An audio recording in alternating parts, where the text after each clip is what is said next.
하이델베르그 교리문답 122문. 주기도문은 대략 6개의 아주 중요한 기도의 원리를 우리에게 가르칩니다. 앞부분 3개는 하나님과 직접적으로 관련된 기도 제목을 먼저 소개하고 있고, 뒤에 3개는 우리 자신 인간과 관련된 필요와 관련된 기도 제목을 3개를 소개하고 있습니다. 그래서 이 6개의 가장 중요한 핵심적 그러한 정신과 원리를 잘 우리가 터득하고 배워야만이 하나님 앞에 올바르게 기도할 수 있고, 바르게 또 기도하면 하나님 앞에 응답도 빠르고 또 정확하게 받을 수 있다라고 가르치고 있습니다. 첫 번째 간구는 무엇입니까? 122문. 주의 이름이 거룩히 여김을 받으시오며인데, 이는 먼저 주를 올바로 알게 하시며 주의 모든 일에서 주를 거룩히 높이고 영화롭게 하고 찬송하게 하기를 구하오니, 그 모든 일에서 주의 권능과 지혜와 선하심과 정의와 자비와 진리가 분명하게 나나이다. 또한 우리의 모든 삶과 생각과 말과 행위를 지도하시고 인도하셔서 우리로 하여금 주의 이름이 더럽혀지지 않고 오히려 존귀하게 되고 찬양을 받게 하옵소서라는 것입니다. 첫 번째 간구, 하나님의 이름이 거룩히 높여지기를 원합니다. 이것은 솔리데오 글로리아라고 하는 바로 우리 종교개혁의 5대 그 솔라 중에서 마지막 내용인, 우리가 먹든지 마시든지 무엇을 하든지 고린도전서 10장 31절에 있는 것처럼 어떠한 것을 하든지 이제는 우리가 하나님의 자녀가 되었고, 이제는 하나님의 그런 부르심을 따라 하나님의 나라를 세워가는 그러한 거룩한 사명을 받은 그러한 새로운 백성이 되었기 때문에, 이제는 먹든지 마시든지 어떤 일들을 할지라도 이제는 우리 자신을 위해서 사는 것이 아니라 하나님을 영화롭게 하기 위한 삶으로서 그렇게 살아야 된다라고 성경이 가르치는 것처럼, 가장 첫 번째 기도 제목은 이렇게 우리의 살아가는 모든 생애 동안 우리의 가정, 직장, 우리의 삶, 국가, 이런 우리의 생활의 모든 삶의 목적이 오직 하나님의 이름을 높이고 하나님을 영화롭게 하기 위한, 하나님의 나라를 건설하기 위한 하나님의 그러한 영광을 온 만방에 펼치고 소개하며 또 그렇게 복음을 전하는 자로서의 사명으로서 그렇게 살아가야 된다. 바로 그러한 것이 이루어지도록 우리는 간절히 기도해야 된다라고 이렇게 말하고 있습니다. 솔리데오 글로리아, 바로 하나님을 영화롭게 하기 위한 목적으로 우리의 모든 생애가 쓰여지도록 열심히 기도해야 된다라는 겁니다. 여기에는 한 3가지가 있는데요. 주를 올바르게 알게 하시며, 두 번째는 우리의 모든 일에서 주님을 아주 높이고 영화롭게 하며, 그리고 또 우리의 모든 삶과 생각과 말과 행위를 또 지도해 주셔서 주의 이름이 우리의 생활을 통해서 혹시라도 가려지지 않도록 하고 오직 존귀와 높임을 받도록 그렇게 하게 해 달라고 하는 이러한 요청이 3가지 형태로 조금 더 세분화하면 그렇게 또 구별되어질 수도 있다라는 것입니다. 이제 요거를 좀 차근차근히 설명해 보게 되면은요, 오르시누스의 설명을 따라 첫 번째 강구는 이제 이것은 그것이 다른 모든 강구들의 목적과 의도가 되기 때문이다. 하나님의 영광이 우리의 모든 관심사와 행위와 기도들의 목적이어야 하기 때문이다. 이렇게 첫 번째 이 기도 제목은 우리 기도의 그러한 최종적 목적과 의도가 담겨 있는 아주 중요한 원칙과 원리를, 최우선적 원칙을 담아내고 있다라는 겁니다. 마태복음 6장 33절처럼 너희는 먼저 그의 나라와 그의 의를 구하라, 그리하면 이 모든 것을 더하시리라 라고 하는 것처럼, 우리의 필요와 관련된 이러한 나머지 뒤에 3개도 결국 먼저 그의 나라와 의를 구하는, 하나님의 의를 구하는 하나님의 나라, 바로 하나님이 영화롭게 높임을 받으시고 그 하나님이 존귀케 되어지는, 하나님의 의로움이 드러나는, 하나님의 영광이 드러나는, 바로 이것을 가장 중요한 우리의 모든 생애의 목적과 또 그러한 기도로 삼으며 살아가라는 것이에요. 그러면 나머지 것들을 하나님이 우리에게 덧붙여서 또 보호해 주실 것이다라는 겁니다. 자, 그러면 이제 하나님의 이름이란 첫째 무엇인가? 주님의 이름이 거룩히 여김을 받으시옵시고라고 이렇게 말했기 때문에 먼저 하나님의 이름을 이렇게 우리가 부른 것은 성경에서 부른 것은 성경은 하나님의 이름을 소개하면서 하나님 자신을 우리에게 가르친다라는 거예요.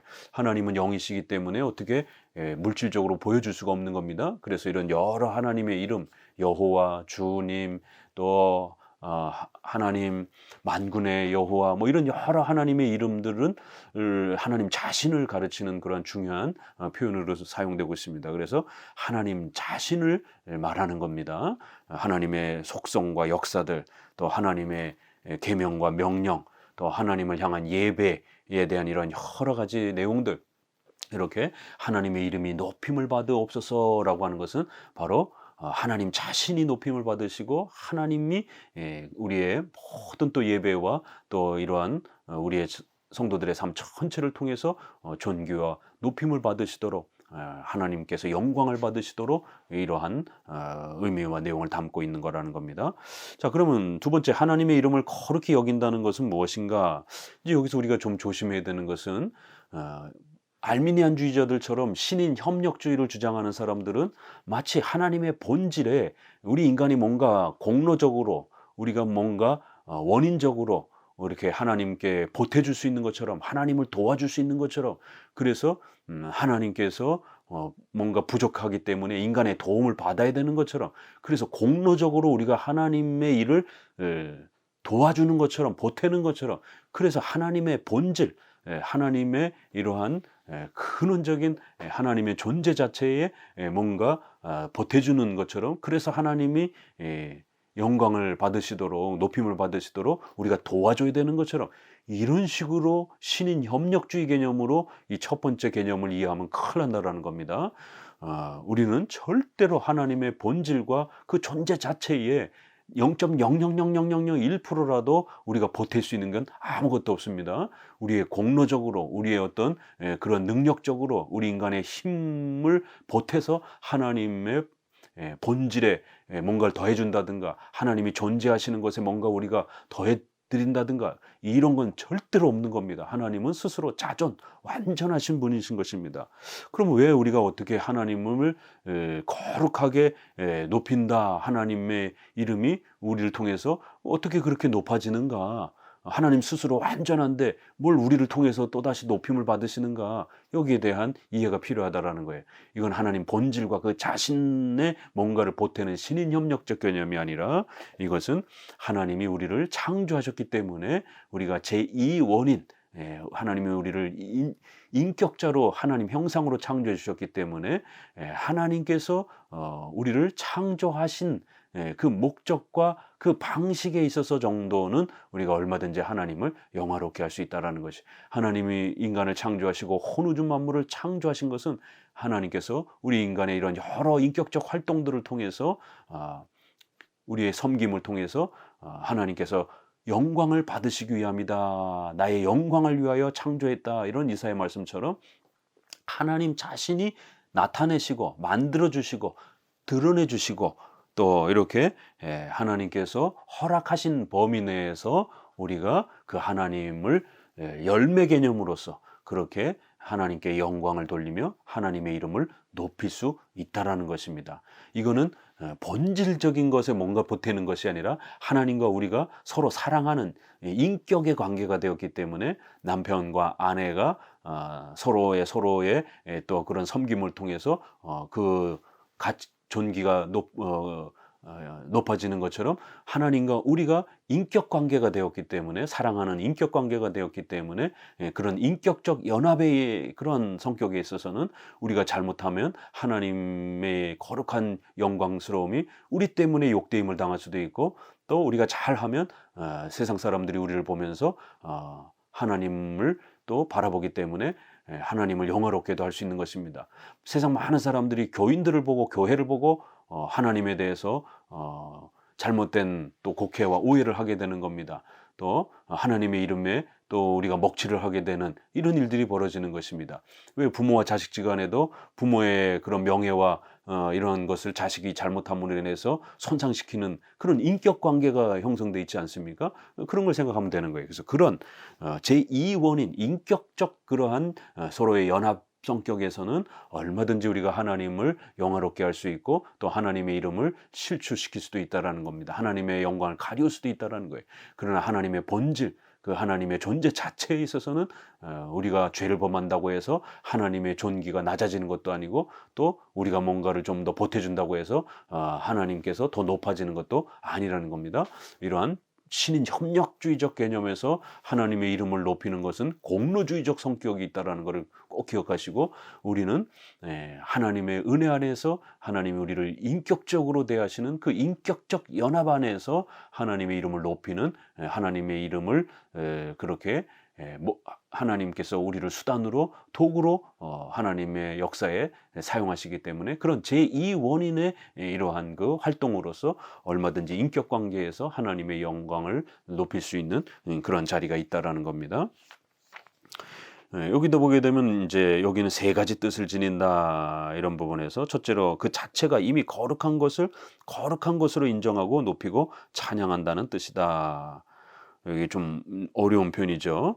하나님 말씀과 역사하심으로 계시하신 그대로 그를 인정할 때, 혹은 그의 본질, 뜻, 역사하심, 전능하심, 선하심, 지혜, 기타 다른 모든 속성들에 관하여 그가 말씀 속에서 알고 생각하라고 명령하신 바를 우리가 알고 생각할 때, 이렇게 해서 하나님의 그 본질 자체를 우리가 뭔가를 덮어대는 게 아니라 말씀에서 우리에게 하나님 자신을 가르쳐주고 우리에게 또 명령하신 그런 많은 의무들, 이런 모든 부분들을 우리가 인정하고 또 그러한 것들을 잘 고백하고 또 잘 순종하면서 그렇게 또 섬길 때에 하나님께서는 영광을 또 받으실 수 있다라는 겁니다. 둘째로 그 자체로서 거룩하지 않은 것을 모든 부정한 것들과 분리시킴으로써 거룩하게 만든다는 뜻이다.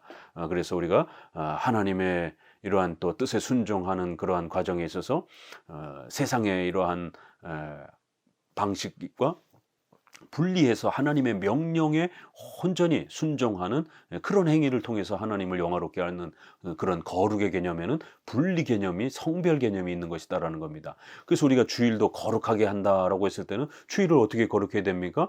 그것은 바로 분리하는 거예요. 일반 세상적인 일들을, 우리가 했던 일들을 멈추고 6일에는 할 수 있지만 주일에는 다르게 사는 겁니다. 그렇게 구별을 하고 분리하는 개념이 있다라는 거예요. 그렇게 우리가 행하면 주일을 거룩하게 이렇게 지키는 것이다라는 겁니다. 그런 것처럼 하나님의 말씀에서 순종하는 그러한 부분에 있어서 이렇게 세상의 방식들과 구별하여 온전히 하나님의 말씀에 순종하는 그러한 행위를 통해서 하나님을 우리가 영화롭게 할 수 있다라는 겁니다. 셋째로 그 자체로서는 거룩하기도 하고 혹은 중립적이기도 한 것을 지정하여 거룩한 목적을 지향하게 한다는 뜻이다. 조금 어려운 표현입니다. 이 중립적인 것에 있어서도 성경은 문자적으로 명령하는 것도 있지만 성경을 우리가 추론적으로 또 이렇게 잘 성경을 읽어내서 우리가 크리스찬의 중생된 이성을 가지고 양심적으로 판단하도록 그렇게 중립적인 그런 또 내용이 많습니다. 김치찌개를 먹을지 된장찌개를 먹을지 자가용을 타고 할지 버스를 타고 할지 성경 어디에도 없습니다. 이런 모든 비본질적인 부분들의 이런 중립적인 부분들은 우리의 양심, 신앙의 양심을 가지고 자유롭게 그렇게 판단하면 되는 겁니다. 이걸 아디아포라라고 그러고 양심적인 거라고 그러고 중립적인 것이다 라고 이렇게 표현하는 거예요. 이러한 중립적인 일에 있어서도 우리가 하나님을 영화롭게 하고자 하는 그런 목적으로서 늘 양심적으로 잘 판단하는 그러한 행위를 통해서도 또 하나님을 영화롭게 할 수 있다는 거예요. 직접적으로 명령한 것에는 잘 순종하고 지키면 되는 거고, 또 세상의 방식과 우리가 분리하면서 성경의 명령을 이렇게 잘 구별해서 순종하면 되는 거예요. 또 그러나 문자적으로 있지 않는 부분들에 대해서는 성경의 정신과 그 마음을 우리 마음에 담아서 양심적으로 잘 판단하면 되는 것입니다. 이러한 방식들을 통해서 우리가 하나님 그 본질 자체는 더하거나 빼거나 할 수 없지만 그러나 하나님께서 우리를 하나님의 형상으로 창조하고 또 하나님의 또 인격 관계에서 우리를 하나님의 자녀의 백성으로 세워 주셨기 때문에 또 하나님의 뜻을 순종하도록 또 그렇게 우리를 하나님의 자녀로 불러 주셨기 때문에 그런 면에 있어서 우리가 순종하면서 또 하나님의 뜻을 따르면서 또 세상과 다르게 살아가면서 또 우리가 매사에 하나님을 섬기는 목적과 사명으로 그렇게 양심적으로 판단하면서 살아갈 때 우리는 하나님을 영화롭게 하는 그런 삶을 살 수 있다라는 겁니다.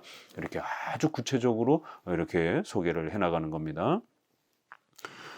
따라서 결국 이제 하나님께서 그의 거룩하심에 대한 참된 지식으로 밝혀주시기를 하나님께서 참된 믿음과 회개를 허락하고 그의 성령으로 우리를 새롭게 하사 그가 거룩하심과 같이 우리도 거룩하게 하시기를 말과 행위로 그의 신적인 이름에 이 거룩함을 공언할 마음을 우리에게 주사 그에게 찬송과 영광이 되게 하시고 그리하여 우리가 그를 인정하고 고백함으로써 또한 우리의 삶을 그의 거룩하신 뜻에 화합시켜 모든 우상과 속된 것들로부터 그를 구별하여 섬김으로써 그를 영화롭게 할 수 있다. 이렇게 지금까지 이렇게 소개한 그런 부분들입니다. 그래서 이제 요런 그 중립적인 그러한 부분과 관련해서 추가적으로 또 이렇게 설명하기를 이러한 거룩한 목적을 향해서 나아가는 그러한 방향을 가지고 그렇게 또 우리가 중립적인 부분들을 잘 판단하면서 그렇게 행동하면 하나님을 영화롭게 할 수 있다. 또 그리고 그 자체로서 거룩한 그의 이름이 거룩한 것으로 인정받고 찬양받기를 또 바란다. 그래서 성경에서 하나님의 이름 그 자체를 높이고 우리가 또 예배를 통해서 하나님을 섬기고 또 하나님의 뜻의 명령에 순종하는 이러한 행위들을 통해서 우리가 하나님을 영화롭게 할 수 있다. 우리가 하나님을 거룩하게 한다는 것은 그를 거룩하게 만든다는 것이 아니라 그에 관하여 우리가 알고 선포하기를 바라시는 바를 선포하고 인정한다는 뜻이다. 이게 신인협력주의적 개념으로 우리가 보태준다, 만든다 이런 개념이 아니라 하나님의 자녀로서 하나님이 우리에게 맡겨주신 그런 책임과 의무를 감당하고 예배하는 차원에서 우리가 얼마든지 하나님 앞에 또 영화롭게 한다라는 그런 의미를 갖고 있다라는 겁니다. 그래서 하나님의 본질과 존재 자체에 대해서는 감히 피조물인 인간이 더하거나 뺄 수 있는 게 아니다라고 하는 하나님의 자존성에 대한 아주 분명한 강력한 신관을 갖고 있어야 되고요. 그러면서도 하나님이 우리를 또 하나님의 자녀로 삼아 주셔서 이 땅에 유형교회를 세우라고 하는 그러한 복음의 전파에 대한 명령과 또 뜻을 베풀어 주신 그런 차원에서는 또 우리가 하나님을 영화롭게 할 수 있는 그런 또 책임과 또 의무를 우리가 짊어지고 있다라는 겁니다. 이런 두 개념을 잘 이해해야만이 신인 협력주의적인 공로주의에 빠지지 않게 됩니다. 자, 123문입니다. 둘째 간구는 무엇입니까? 주의 나라가 임하옵시며인데 이는 주의 말씀과 성령으로 우리를 다스리사 우리가 더욱더 주께 굴복하게 하시며 주의 교회를 보존하시고 흥왕하게 하시며 또한 주의 나라가 완성되어 주께서 만유의 주로서 만유 안에 계시기까지 마귀의 일들과 주를 대적하여 높이 오르는 모든 권세들과 또한 주의 이름 주의 거룩한 말씀을 대적하는 모든 악한 도모를 멸하시옵소서라는 것입니다. 두 번째 기도는 하나님의 나라가 임하옵소서라는 그런 기도라는 거예요. 오늘날 한국교회 안에 이 하나님의 나라를 어떻게 이해할 것인가에 대한 엄청난 신학적 논쟁이 있습니다. 로마 카톨릭은 하나님의 나라를 사제들 그룹으로 한 전 세계의 그러한 로마 카톨릭 조직을 하나님의 나라로 이렇게 해석합니다. 성도들은 하나님의 나라로 치지도 않습니다. 사제들만 추기경과 교황을 중심으로 한 사제 조직만이 하나님의 나라라고 이렇게 극단적인 계급주의적인 그런 형태로 이해합니다. 또 자유주의자들은 어떻습니까? 사회정의, 인권, 평화, 정의, 경제평등 이런 것만 주장을 하면서 경제복지국가를 이렇게 또 모든 사람의 인권이 평등하고 경제가 평등하는 이런 사회주의적인 그러한 유토피아의 이러한 평등 세상을 마치 하나님의 나라로 이렇게 또 이해하고 그러한 것에 또 현대 신학의 영향을 받은 또 많은 또 이러한 기독교 분파들이 있습니다. 또 신비주의자들은 황홀경, 황홀한 체험, 신비 체험, 은사 체험, 제2 성령 세례 운동 이런 거를 주장하는 사람들은 황홀경을 신비 체험을 빠지는 것이 마치 하나님의 나라를 자기가 그렇게 경험하는 것처럼 그렇게 착각을 합니다. 이건 다 올바른 하나님의 나라의 개념이 아닙니다. 어, 하나님의 나라의 개념은 이 땅에서 유형교회를 말한다라는 거예요. 주의 교회를 보존하고, 그리고 이제 최후에는 종말의 재림을 통해서 예수 그리스도께서 우리를 천국으로 초대하셔서 그 천국에서 영생하는, 바로 거기를 또 하나님의 나라의 궁극적인 완성으로 또 소개를 하는 것이에요. 그래서 이 땅에서는 유형교회를 말하는 것이고, 이제 또 장차 영원한 영생을 얻는 천국을 또 그렇게 하나님의 나라라고 이렇게 표현을 하는 것입니다. 특별히 이 땅에서 유형교회가 하나님의 나라이기 때문에 그 하나님의 나라가 계속해서 확장되어지고 복음이 전파되어지고, 또 어둠의 권세와 사탄과 싸워가면서 우리가 복음을 전하고, 또 성도들이 더욱 건강하게 교회 생활을 할 수 있도록 이렇게 교회가 부흥하고 성장할 수 있도록 기도해야 된다는 겁니다. 두 번째는 바로 하나님의 이름이 거룩하게 되어지고 하나님의 영광이 높아지도록 어떻게 우리가 그걸 만들어갈 수 있는가에 대한 답이기도 합니다. 그래서 하나님을 영화롭게 하기 위해서는 반드시 많은 불신자들을 신자로 만들어야 되고, 신자들만이 하나님을 예배하고 있고 그들의 삶을 통해서 십계명에 순종하면서 하나님의 뜻에 순종하면서 예배하면서 하나님의 이름을 높이는 겁니다. 그리고 그 신자들이 모이는 공간이 바로 교회인 겁니다. 그래서 하나님을 영화롭게 하기 위해서는 두 번째, 반드시 이 땅의 유형교회에 하나님의 나라인 유형교회가 만들어져야 되고 보존되어야 되고 또 확장되어져 가야 되는 또 이러한 필요가 있는 겁니다. 그래서 교회를 위해서 열심히 기도하셔야 됩니다. 우리 자신만을 위해서 기도하지 마시고 이렇게 하나님의 영광을 위해서, 또 이 땅의 유형교회가 번성해 갈 수 있도록, 특별히 이 땅에 많은 그런 알미니안주의 교회들, 신비주의 교회들은 많습니다. 그러나 정통 기독교, 우리 사도적 신앙과 또 종교개혁 신앙을 계승하는, 또 가장 성경적인 정치 질서를 갖추고 있는 또 이러한 장로교, 가장 이러한 성경적 교리와 성경적 전통성과 역사성과 객관성과 또 성경적 정치 제도를 가장 잘 유지하고 있는 이런 장로교회는 이 땅에 너무너무 없습니다. 이런 심각한 오늘 우리 시대의 이러한 장로교회의 소멸과 장로교회의 이러한 또 무너져가는 이 안타까움을 정말 가슴을 찢으면서 탄식하면서 우리 이 하이델베르그 요리문답을 청취하고 있는 우리 개혁주의 또 우리 장로교 성도들은 눈물로 하나님 앞에 장로교회가 부흥할 수 있도록 열심히 기도하셔야 됩니다. 최소한 50명 이상은 돼야 교회가 또 자립할 수 있습니다. 그렇기 때문에 최소 자립인 50명이 확보가 되도록 열심히 기도하셔야 되고, 50명이 안 되면 자칫 잘못하면 교회가 폐쇄되고 교회가 없어질 수도 있습니다. 그렇기 때문에 이런 개척교회들은 최소 50명 이상 어느 정도 교회가 기반이 갖춰질 수 있도록 기도하시고, 또 그 다음 단계는 또 한 100명 정도는 돼야 그래도 이제 부교육자도 또 우리가 훈련시키고 또 여러 가지 또 외부의 사역들을 좀 하면서 이렇게 장로교회를 또 우리가 전파할 수 있는 그런 좀 더 체계적인 그러한 또 자립을 할 수 있습니다. 장로도 직분자도 좀 세우고, 이렇게 개척교회로서 아주 기본적 자립, 생활의 자립, 또 교회 질서적인 그런 다음 단계의 한 100명 정도의 자립을 늘 기도하시기를 바랍니다. 그런 일들을 위해서 헌신하고 또 여러분의 또 재정과 시간과 또 여러분의 삶을 헌신하면 하나님께서 반드시 여러분의 신앙도 성장시켜 주시고, 또 여러분의 의식주와 여러분의 자녀도 하나님이 반드시 지켜 보호해 주실 것입니다.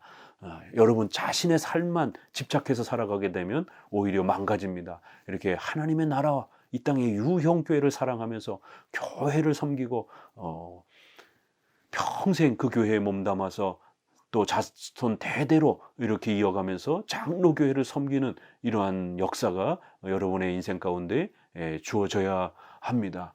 요즘에는 이렇게 뭐가 조금만 안 맞으면 교회를 금방 떠나버리고 이렇게 또 교회를 떠돌아다니는 이런 일들이 숱합니다. 그러나 장로교회에 몸담으면 건강한 그 장로교회에 그렇게 또 하나님이 세워주신 것 자체를 감사히 여기시고 평생 헌신하면서 우리가 함께 장로교회를 또 섬겨가도록 또 그렇게 열심히 노력하시기 바랍니다. 자, 이제 이러한 우르시네스 설명을 보게 되면은요, 그의 나라가 주의 교회 안에서 더 확장되고 증가되게 하옵소서라는 그러한 내용이다.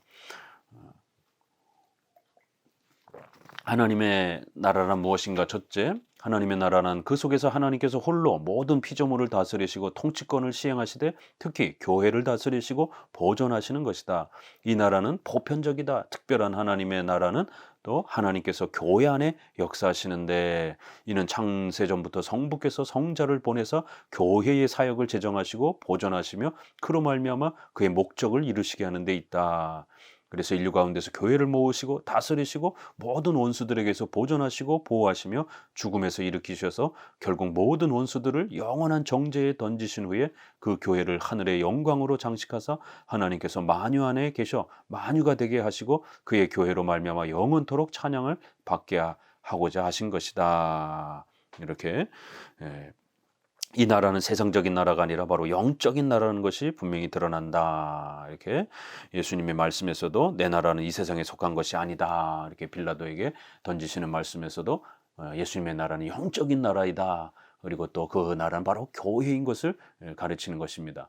하나님의 나라는 몇 가지인가? 두 번째, 그 실체는 오직 하나이다. 그 활동의 양상에 있어서는 또 여러 모습으로 나타날 수 있다는 겁니다.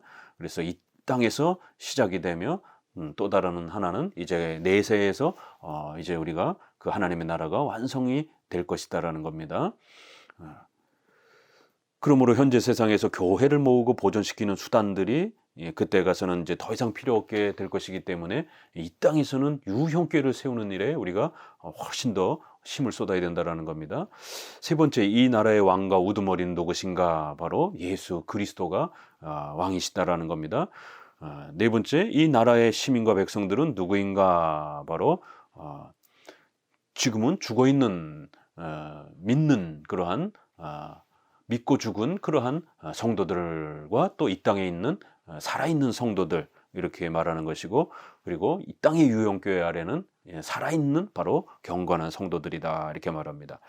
다섯 번째, 이 나라의 법은 무엇인가? 바로 그것은 예수 그리스도가 머리가 되시기 때문에 하나님의 말씀, 바로 율법과 복음, 바로 말씀이 이 나라의 또 통치의 가장 근본 원리라는 거예요. 그리고 성령께서 그 말씀을 우리 안에 펼쳐내시고 또 가르치시고 적용하면서 그렇게 이 하나님의 나라가 완성되어 간다라는 거예요. 그래서 본문에도 말씀과 성령으로 우리를 다스리시고 이런 표현이 있는 겁니다. 그래야 악한 권세들이 깨어져 가고 악한 영들이 물리쳐져 가고 주님의 거룩한 말씀을 대적하는 그런 모든 악한 행위들이 점점 줄어들고 오직 말씀에 순종하는 그런 역사가 더 많아져 가기를 원한다라는 거예요. 왜냐하면 교회는 하나님의 말씀을 통해서 만들어져 가는 거기 때문에 하나님의 말씀이 성령의 역사를 통해서 더 많이 확장되어지기를 바라는 것이다라는 겁니다. 여섯 번째, 이 나라에서는 누리는 혜택은 무엇이냐? 영적인 나라이기 때문에 우리가 무슨 세상 국가처럼 번영과 이런 걸 꿈꾸는 게 아니라 참된 믿음, 회심, 죄사함, 의, 영생, 이러한 바로 영적인 것이다라는 거예요. 이 나라의 원수들은 누구인가? 일곱 번째, 바로 교회 바깥에 있는 자들, 안에 있는 자들은 또 교회를 해치는 그러한 외식주의자들, 또 바깥에 있는 자들은 이슬람교도, 유대인들, 또 아리우스 같은 여러 이단들이 해당될 수 있다. 여덟 번째, 이 나라는 어디서 활동하는가? 이 나라는 그 시작과 모험에 관해서는 여기 이 땅에서 활동하나 어떤 특정한 한 장소나 섬이나 국가에 국한되지 않고 온 세상 전역에 퍼져 있다. 아홉 번째, 이 나라는 얼마나 오래 지속될 것인가? 종말까지 계속해서 교회가 보존되어 간다라는 겁니다. 열 번째, 이 나라는 어떻게 우리에게 임하는가? 바로 복음의 선포, 전도, 바로 회개, 이런 걸 통해서 이렇게 교회가 세워져 간다라는 겁니다. 11번째, 우리는 왜 이 나라가 임하기를 위하여 기도해야 되는가? 바로 하나님의 영광을 위하여, 또 우리의 위로를 위하여, 또 하나님이 명령하셨기 때문에 또 그렇게 우리가 열심히 행해야 된다라고 말씀하고 있습니다. 교회를 위해서 열심히 기도해야 된다. 꼭 명심하시기 바랍니다. 감사합니다.